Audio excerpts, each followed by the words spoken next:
না, প্রথমে মানে এটা খুবই দুঃখজনক যে এই ধরনের একটি ঘটনা সেখানে ঘটেছে।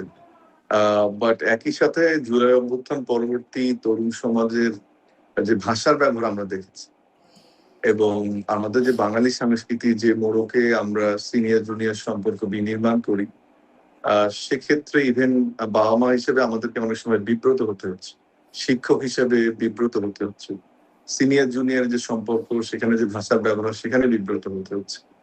আহ এবং ওই জন্য আমি প্রথমে বলে নিয়েছি যে আমি এটা অনাকাঙ্ক্ষিত, দুঃখজনক এবং কোনোভাবেই কাম্য না, কিন্তু ব্যাকগ্রাউন্ড একটু বোধহয় আমাদের দেখতে হবে, যে কারণে এই কথাগুলো আমি বুঝছি। এবং এখন যেটা এমন একটা পর্যায়ে দাঁড়িয়েছে, এমন এমন শব্দ ফেসবুকে লেখা হচ্ছে, ফেসবুকের বলে, বা এমন এমন শব্দ ব্যবহার করা হচ্ছে ফটো কার্ডে, এটা আসলে একটা রিসোশ্যালাইজেশন বলি আমরা সমাজ বিজ্ঞানে। অর্থাৎ নতুন করে আপনি একটা ভ্যালুজ একটা নর্মসে বড় হয়েছেন, কিন্তু আপনাকে নতুন করে সোশ্যালাইজড হতে হচ্ছে, এমন একটা জায়গায় এসে আমরা উপনীত হয়েছি।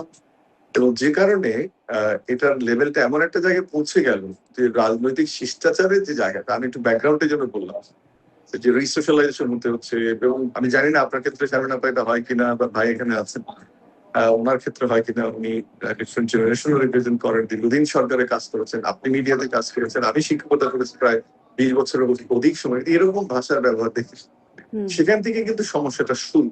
এরপরে এটা আসলে রাজনৈতিক অঙ্কন, এবং প্রথম কিন্তু জুলাই অভ্যুত্থানের পরে এই জায়গাটাতে যে স্খলনটা, এটা আমরা চাইনি।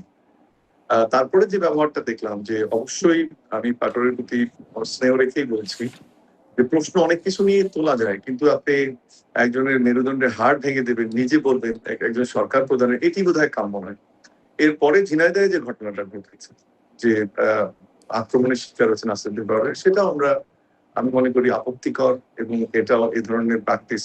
জানি না, কেউ যদি এই ধরনের ঘটনা ঘটে, কেউ ওনার পক্ষে মামলা করতে চায়, বিচারাধীন জায়গায় যেতে চায়, সেটা যেতেই পারে, কিন্তু এ ধরনের হামলা কাম্য নয়। যারা এটার সঙ্গে জড়িত সেটা আমরা দেখতেছি। আবার দেখবেন যে পিস্তলে যে ঘটনাটি, একটি দলকে বলা হচ্ছে জামাত ইসলাম বা শিবিরের কর্মী, অন্যদিকে ছাত্র দল আর একটা অন্য কাউকে দোষারোপ করছে, সব মিলিয়ে নানান দিকে ঘটনাটা যাচ্ছে, যে সত্যিকারের ঘটনাটা বেরিয়ে আসাটা মুশকিল হয়েছে।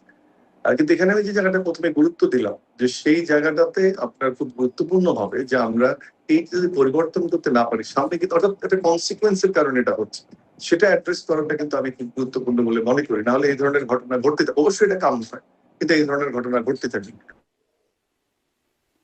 জি, আমি একটু আবু আলম মোহাম্মদ শহীদ খান আপনার কাছ থেকেও একটু শুনে নেই। জি, আমি জি, জি, জনাব আব্দুল্লাহ মোহাম্মদ আপনার কাছে আসবো, আমি জি, জি, আপনার কাছে জি, একটু শুনি জি, আপনার কাছে আসলে বিষয়টাকে কেমন মনে হচ্ছে। এবং এই নাসিরুদ্দিন পাটোয়ারি, যেটি আসলে ডক্টর মামুন বলছিলেন যে মেরুদণ্ডের হাড় ভেঙে দেওয়া, তিনি বলেছেন যে ডিজিএফআই আগে মাননীয় প্রধানমন্ত্রীর প্রসঙ্গে বলছেন যে তারেক রহমানের আগে ডিজিএফআই মেরুদণ্ডের হাড় ভেঙেছিল, এবার জনগণ কি ভাঙবে, যেটা মানে এরকম একটা কথা তিনি বলেছেন।